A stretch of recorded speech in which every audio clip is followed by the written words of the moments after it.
সিলেট টেস্টের ২ দিন শেষ হয়েছে এবং তাতেই কিন্তু জয়ের স্বাদ পেতে শুরু করেছে বাংলাদেশ দল। প্রথম ইনিংসে ৪৬ রানের লিড আদায় করে নিয়ে বাংলাদেশ দল দ্বিতীয় দিন শেষ করেছে ৩ উইকেটে ১১০ রান করে। ১৫৬ রান ইতোমধ্যেই লিড হয়ে গেছে বাংলাদেশ দলের।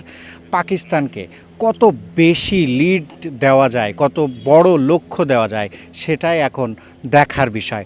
বাংলাদেশ দল আজকে দিনটা যেভাবে শুরু করেছে, শুরুতেই তাসকিন আহমেদ এবং শরীফুল ইসলাম তারা যেভাবে বোলিং করেছে এবং শেষে স্পিনাররা এবং নাহিদ রানা তারা যেভাবে বোলিং করেছে, তাতে করে কিন্তু পাকিস্তান একটা সম্ভাবনা জাগিয়েও কিন্তু তারা বাংলাদেশের স্কোরটাকে পার করতে পারেনি। বাংলাদেশ প্রথম ইনিংসে ২৭৮ রান করে লিটন কুমার দাসের রাজস্বিক একটা সেঞ্চুরিতে, এবং তারপর বাংলাদেশ পাকিস্তানকে অল আউট করে দেয় ২৩২ রানে, ৪৬ রানের লিড। এবং সেখানে একটা বড় ভূমিকা ছিল কিন্তু নাহিদ রানার।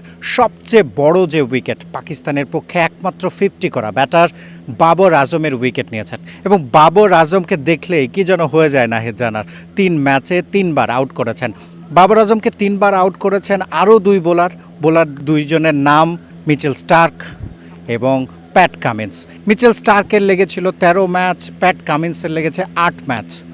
নাহিদ রানা 3 ম্যাচেই 3 বার সাজঘরে ফিরিয়েছেন। নাহিদ রানা আজকে সংবাদ সম্মেলনে এসেছিলেন, তাকে জিজ্ঞাসা করা হয়েছিল যে বাবর আজমকে কি টোটকায় তিনি আউট করেন। তিনি উত্তর দিয়েছেন একদম স্বভাবসুলভ ভঙ্গিমায়, একেবারে বোলিংয়ে যখন তিনি যান তিনি একেবারে আগুনের গোলা ছোড়েন।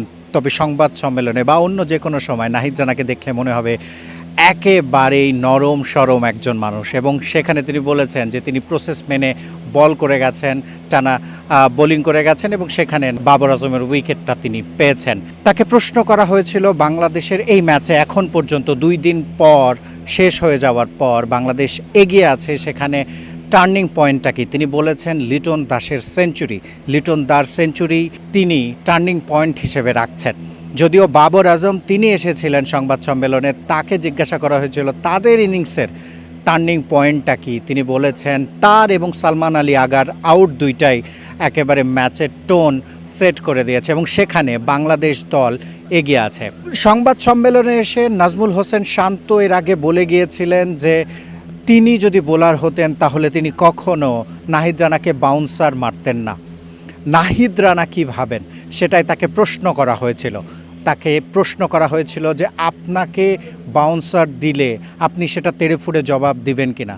তিনি বলেছেন আমাকে কে বাউন্সার মারলো না মারলো সেটা দেখার বিষয় নয়, তবে যে আমাকে বাউন্সার মারবে তাকে আমি ছেড়ে কথা বলবো না। একজন পারফেক্ট গতি তারকা, একজন পেস বোলার এরকমই অ্যাটিটিউডের হতে হয়। এবং নাহিদ রানা দীর্ঘদিন পর একটা বড় স্টার পেয়েছে বাংলাদেশ দল। তার সাথে পেশোয়ার জালমির হয়ে একসাথে খেলেছেন পিএসএল বাবর আজম। তিনিও বলছেন এরকম ট্যালেন্ট পেসের একজন বোলার নিশ্চিতভাবে দিনকে দিন তিনি নিজে উন্নতি করছেন এবং আরও তিনি উন্নতি করবেন এটাই তিনি মনে করেন। তার প্রতি শুভকামনা তিনি জানিয়েছেন। তবে নিশ্চিতভাবেই দ্বিতীয় ইনিংসে যখন পাকিস্তান ব্যাট করতে নামবে বাবর আজম নিশ্চিতভাবেই নাহিদ রানার এগেইনস্টে ব্যাটিং করতে চাইবেন না। এখন পর্যন্ত ম্যাচের যে গতিপথ, সেখানে বাংলাদেশ দল নিশ্চিতভাবেই এগিয়ে আছে ১৫৬ রানে, আরও ৭-৭টি উইকেট আছে। প্রথম ইনিংসে সেঞ্চুরিয়ান লিটন দাস এখনও ব্যাটিংয়ে নামেননি। মাহমুদুল হাসান জয় যিনি প্রথম ইনিংসে কিন্তু সিলভার ডাকের স্বাদ পেয়েছিলেন, তিনি আজ রান করেছেন 50 ঊর্ধ্ব রান করেছেন, 52 রান করে আউট হয়েছেন। 30 রান করে একেবারেই দিনের শেষ ওভারে গিয়ে আউট হয়েছেন মুমিনুল হক। তানজিদ হাসান তামিম তিনি আজ নামের প্রতি সুবিচার করতে পারেননি, তবে অধিনায়ক নাজমুল হোসেন শান্ত আছেন।